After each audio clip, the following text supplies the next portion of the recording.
দর্শক আমন্ত্রণ চ্যানেল 24 এর সকাল 11টার খবরে শুনছিলেন সিলন ফ্যামিলি ব্লেন্ডটির সংবাদ শিরোনাম, আর আপনাদের সাথে আছি শাকিল আহমদ। তেহরানের গ্র্যান্ড মোসাল্লায় অনুষ্ঠিত হয়েছে আয়াতুল্লাহ আলী খামিনি ও তার পরিবারের 4 সদস্যের প্রথম জানাজা। এতে অংশ নেন লাখো শোকাহত ইরানি, ছিলেন তেহরান সরকারের উচ্চপদস্থ প্রতিনিধিরাও। মোসাল্লা প্রাঙ্গণ ও এর আশপাশ পরিণত হয় জনসমুদ্রে। তবে পিতার জানাজায় অংশ নেননি নতুন সর্বোচ্চ নেতা মুজতবা আল খামেনি।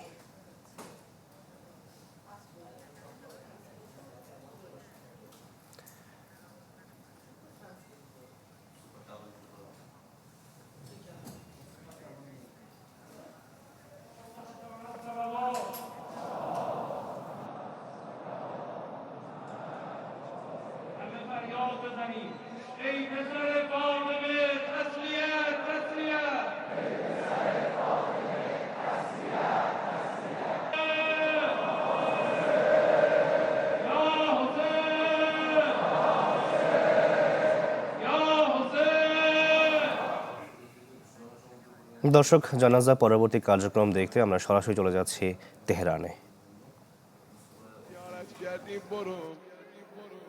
میگه کجا برم چجوری برم روز خونم از دیشب این حرف تو ذهنم داره میچرخه یاد اون روزه افتادم اسبق ابن نباته میگه اومدم پشت در دیدم یتیما پشت در جمع شدن در رو وا کردم مشتبه فرمود همه برید بابا ممنوع الملاقات تشریف برد داخل دوباره آمد بیرون اسبق ابن نواته میگم از زانو بغل کرده بودم امام مشتبه فرمود اسبق ابن نواته نشنیدی گفتم برو میگه زدم زینه گریه گفتم آجان کجا برم میخوام برم پام ریاری نمیکنه دیدم آقا فرمودن حالا که اینجوریه پاشو بیا داخل میگم وارد شدم دیدم امیرالمومنین رنگ به چهره نداره عزیز دلم بعضی از راه دور آمدن اومدید با نایب امام زمانتون ودا کنید بعضی ها اولین بار و آخرین بارشون آقا رو زیارت میکنن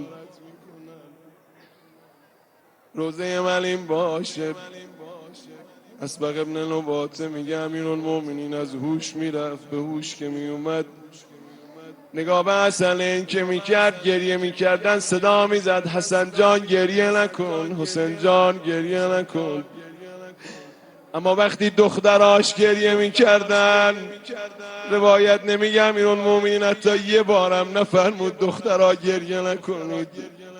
অন্যান্য প্রসঙ্গ, প্রেসিডেন্ট গার্ড রেজিমেন্টকে আরও আধুনিক, প্রযুক্তি নির্ভর ও আন্তর্জাতিক মানের বাহিনী হিসেবে গড়ে তোলার আহ্বান জানিয়েছেন রাষ্ট্রপতি মোহাম্মদ শাহাবুদ্দিন। ঢাকা সেনানিবাসে প্রেসিডেন্ট গার্ড রেজিমেন্টের 51তম প্রতিষ্ঠা বার্ষিকীর দরবারে রাষ্ট্রপতি বলেন, পরিবর্তিত বৈশ্বিক নিরাপত্তা কৌশলের সঙ্গে তাল মিলিয়ে বাহিনীকে আরও সক্ষম হতে হবে। তিনি জানান, সরকার সবার আগে বাংলাদেশ নীতিতে সশস্ত্র বাহিনীকে আধুনিক চতুর্মাত্রিক বাহিনী হিসেবে গড়ে তুলতে কাজ করছে। এর মাধ্যমে দেশের প্রতিরক্ষা সক্ষমতার পাশাপাশি পিজিআরের দক্ষতা ও কর্মক্ষমতাও আরও বাড়বে।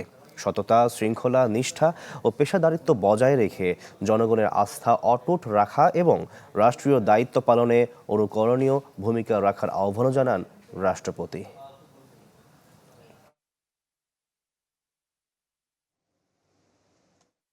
একটি পেশাদার বাহিনীর জন্য যেমন আধুনিক অস্ত্র ও প্রযুক্তি আবশ্যক, তেমনি দক্ষতা, শৃঙ্খলা, নেতৃত্বের প্রতি আনুগত্য, নৈতিকতা এবং দায়িত্ববোধও অপরিহার্য।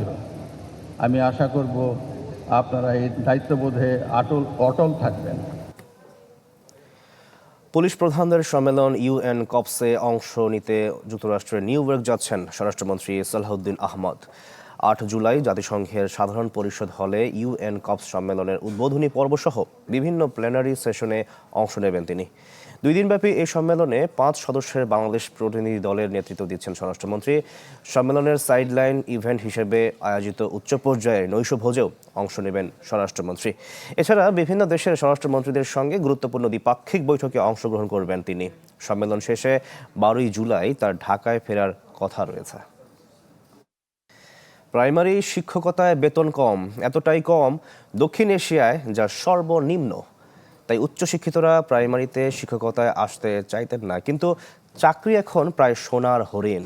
তাই এক সময়ের মুখ ফিরিয়ে থাকা উচ্চশিক্ষিতরা এখন আসছেন এ পেশায়।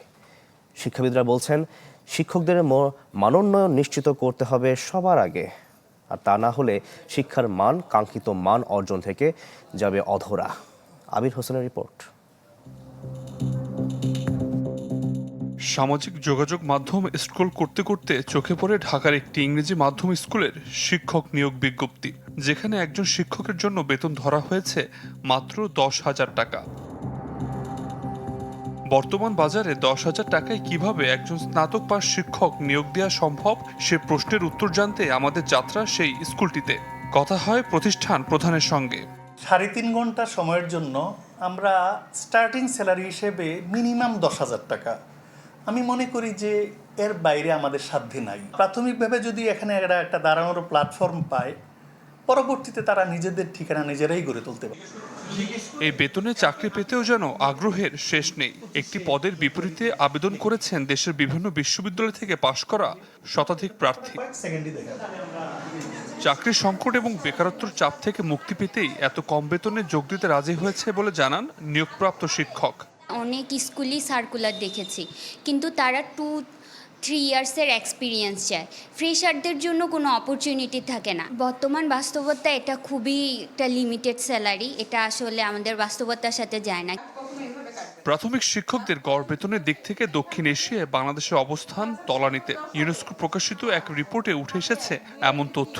সংস্থাটি জানায়, মালদ্বীপে একজন প্রাথমিক শিক্ষকের গড় মাসিক বেতন যেখানে $953, ভারতে $284 আর পাকিস্তানে $206, সেখানে বাংলাদেশে মাত্র $150 থেকে $170 কাছাকাছি।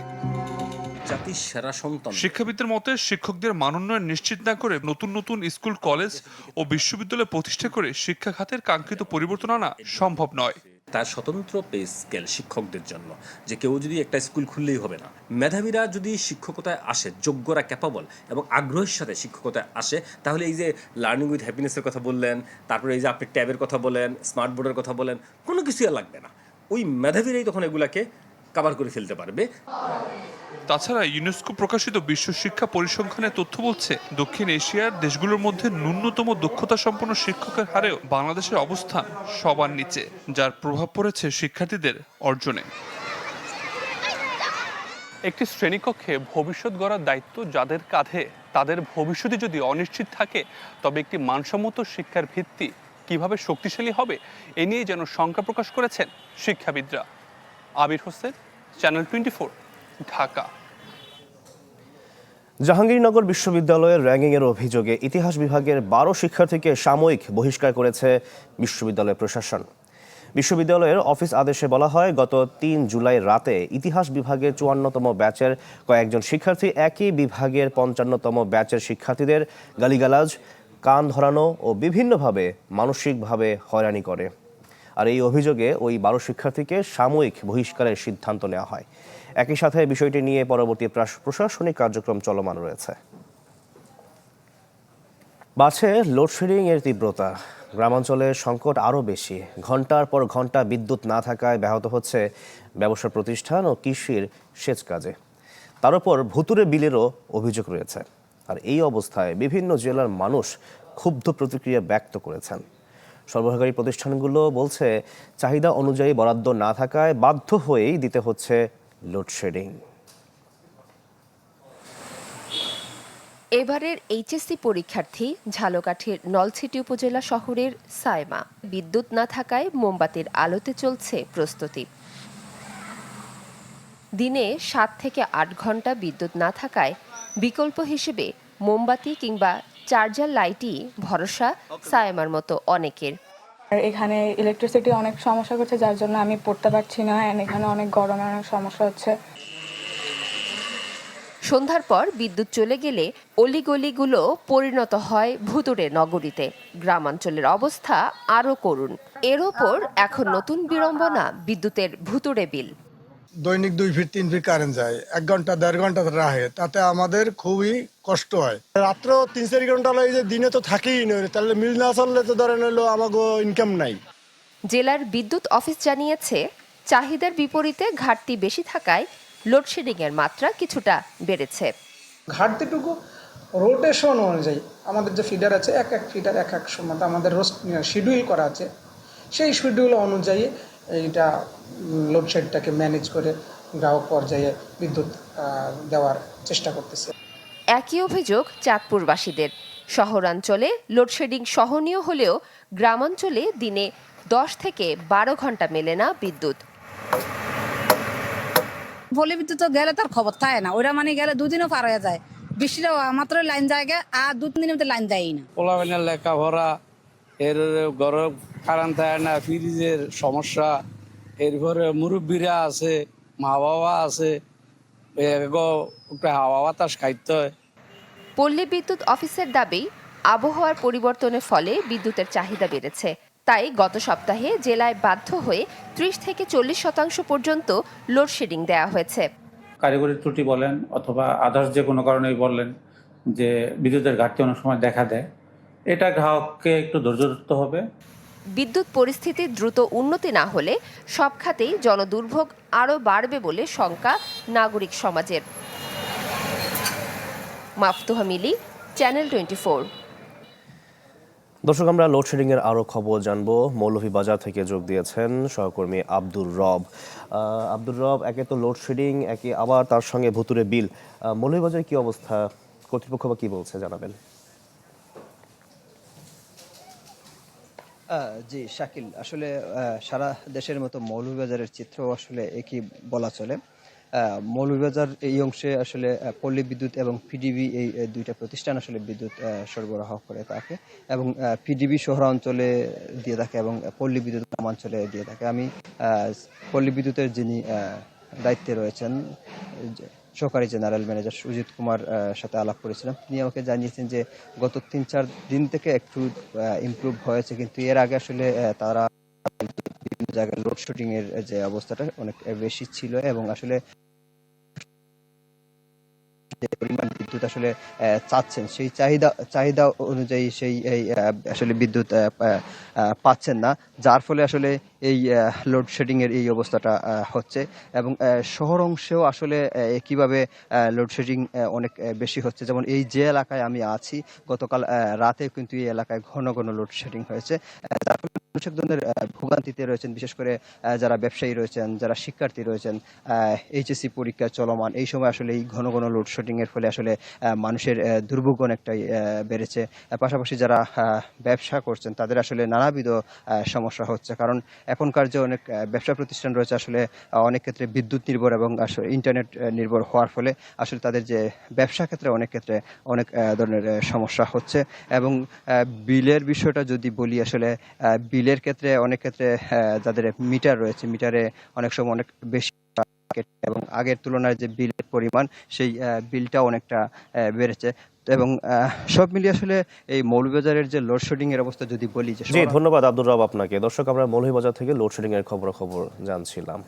চলতি অর্থ বছরের শেষ দিনে এসে প্রবাসী আয়ে নতুন ইতিহাস গড়ল বাংলাদেশ।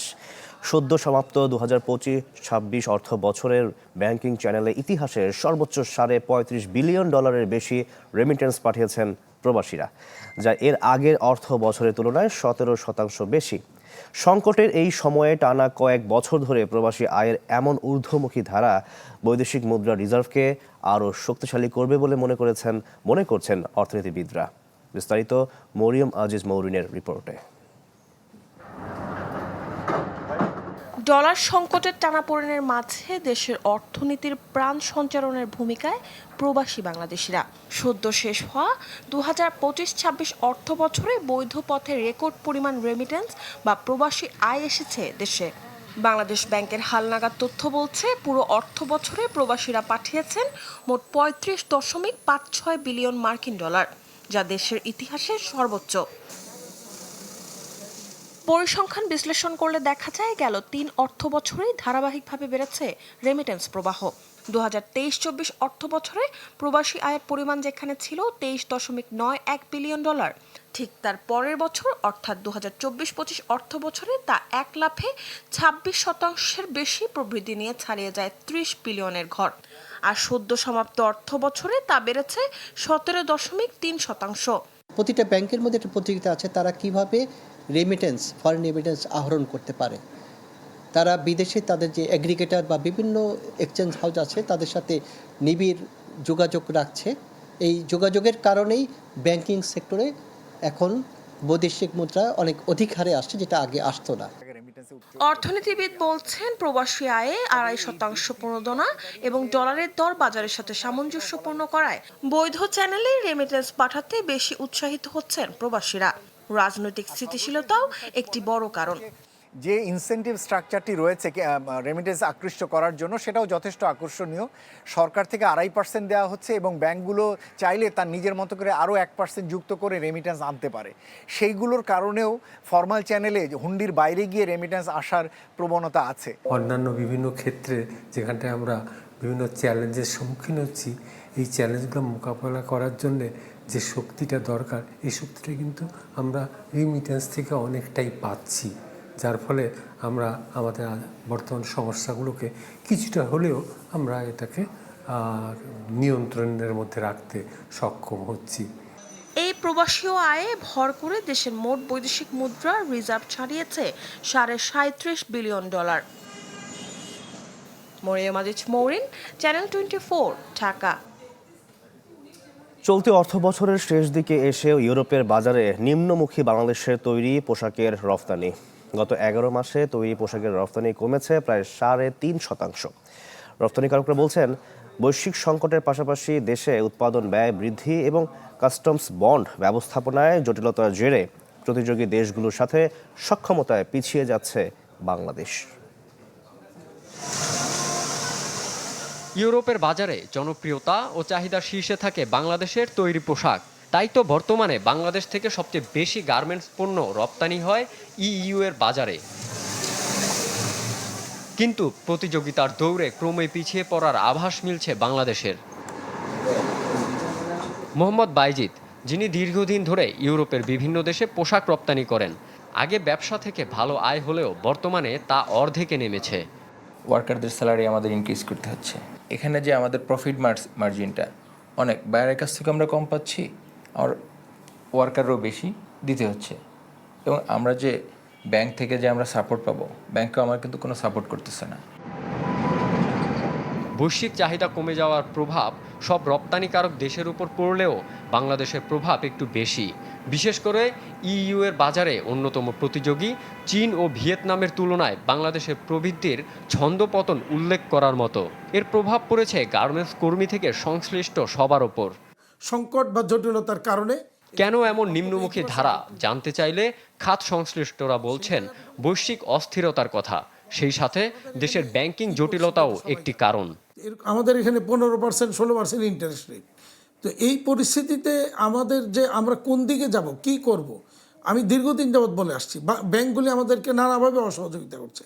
প্রতিদিন এই ধরনের অনেক অভিযোগ আমাদের কাছে আসছে যে ব্যাংকগুলি কিভাবে তাদেরকে নিঃস্ব করে দিচ্ছে, কিভাবে তাদেরকে অসহযোগিতা করছে, কিভাবে রপ্তানিকে ব্যাহত করতেছে।